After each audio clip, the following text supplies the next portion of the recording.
গতকালকে ঢাকা মেডিকেলের আমরা একটি ঘটনা শুনতে পেয়েছি। ঢাকা মেডিকেলে আমাদের যে ডাক্তার ভাইরা রয়েছে তাদের গায়ে হাত তোলা হয়েছে। যে যারা হাত তুলেছে তারা কি অভিযোগ করেছে? তারা অভিযোগ করেছে সেখানে নাকি একজন যে পেশেন্ট মারা গিয়েছিল সেখানে ডক্টরদের গাফিলাতি ছিল, ওই ঢাকা মেডিকেলের গাফিলাতি ছিল। এখন প্রশ্ন হচ্ছে যে ডক্টরদের বা ঢাকা মেডিকেলের যে গাফিলাতি ছিল কিনা এটি নির্ধারণ আপনি কিভাবে করতে পারেন, কোন এক্সপার্টিজের ভিত্তিতে এটি নির্ধারণ করতে পারেন এবং এই অথরিটিটা আপনাকে কে দিয়েছে? যদি কোনো গাফেলাতি থেকে থাকে, ডক্টরের হোক, প্রশাসনের হোক, কিংবা যে কারো হোক, কিংবা কর্তৃপক্ষের হোক, অবশ্যই তার বিচার হবে। তার বিচার একটি প্রক্রিয়াধীন প্রক্রিয়া হবে, একটি তদন্তের মাধ্যমে হবে। সেই অভিযোগটি আপনি বিএমডিসি তে করতে পারেন কিংবা সেই অভিযোগটি আপনি প্রশাসনের কাছে করতে পারেন। কিন্তু আপনার কি অভিজ্ঞতাটুকু রয়েছে, আপনার কি দক্ষতাটুকু রয়েছে যে একজন ডক্টর তার সাথে গাফিলতি করেছে কিনা সেটি যাচাই করার? আমাদের সবচেয়ে বড় এখন যে সমস্যাটি হয়ে গিয়েছে, আমরা এই বাঙালিরা অধিকাংশ ক্ষেত্রে অধিকাংশ বাঙালি নিজেদেরকে সব জায়গার দক্ষ মনে করি এবং সব জায়গায় নিজের নাক গলাতে যাই।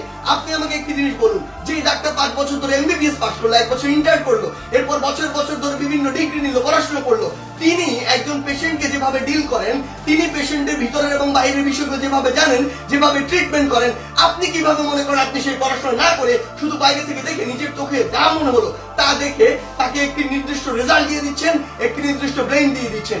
আমাদের জায়গা থেকে স্পষ্ট বার্তা, এরকম একটি ব্লেম দিয়ে আসলে যখন আপনি একজন ডক্টরের গায়ে হাত তুলেন তখন আপনি যে কাজটি করেন সেটি আমরা বৈষম্য বিরোধী ছাত্র আন্দোলন আমাদের জায়গা থেকে কোনোদিনও সমর্থন করতে পারি না। আপনাদের যদি কোনো অভিযোগ থাকে সেই অভিযোগটি আপনি জানাতে পারতেন। আমরা জানি আমাদের এই পুরো প্রসেসটিতে, এই ছাত্র জনতার অভ্যুত্থানে ডক্টররা কিভাবে ওই হসপিটালের ভিতর থেকে, ওই ইমার্জেন্সি থেকে তাদের ভূমিকাটি রেখেছে। আমরা দেখেছি যখন কিছু সরকারের পাঁচাটা স্পিরিট, ডক্টরদের যে স্পিরিট, সেই স্পিরিটটি যাদের মধ্যে নাই এমন গুটি কয়েক ডক্টর যখন ওই ছাত্র জনতার গণঅভ্যুত্থানে আমাদের আহত ভাইদের চিকিৎসা দিতে বাধা দিচ্ছিল, তখন অধিকাংশ ডক্টর নিজের জায়গা থেকে রিস্ক নিয়ে আমাদের ওই ভাইদেরকে চিকিৎসা দিয়েছিল। এমন অধিকাংশ ডক্টর রয়েছে যারা ডক্টরদের স্পিরিটটি ধারণ করে এবং আমাদের এই পুরো সময়টিতে আজকে পর্যন্ত আমার হসপিটালে যে আহত ভাইগুলো রয়েছে তাদেরকে নিরবিচ্ছিন্ন সেবা দিয়ে যাচ্ছে, নিজের কথা চিন্তা না করে। সেই জায়গায় যখন এরকম করে কোনো একজন আমার ডক্টর ভাইয়ের উপর এভাবে হাতটি তুলে, আমরা এটি কখনো সমর্থন করতে পারি না। আমাদের জায়গা থেকে একদম স্পষ্ট একটি বার্তা, সেটি হচ্ছে যে আমরা প্রশাসনকে, মাননীয় স্বাস্থ্য উপদেষ্টা, ডিজি হেলথ সহ সকলকে একটি বিষয় স্পষ্ট করে বলতে চাই, আমাদের যারা মেডিকেলের ভাইরা রয়েছে, ইন্টার্ন ডক্টররা রয়েছে, কিংবা হসপিটালে যে ডক্টর ভাইরা রয়েছে, তাদের সাথে আমরা এই জায়গাটিতে একাত্মতা ঘোষণা করছি।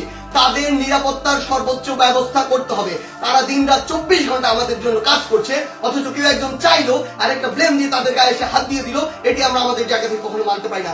আমাদের জায়গা থেকে একটি স্পষ্ট বার্তা হচ্ছে তাদের এই নিরাপত্তার ব্যবস্থাটি করতে হবে। এবং গতকালকে ঢাকা মেডিকেলে যদি ওই পেশেন্টের মৃত্যুর জন্য কোনো কর্তৃপক্ষের হোক, ডক্টর হোক গাফিলাতি থেকে থাকে, তদন্ত সাপেক্ষে তার যেমন বিচারের আওতায় তাকে আনতে হবে।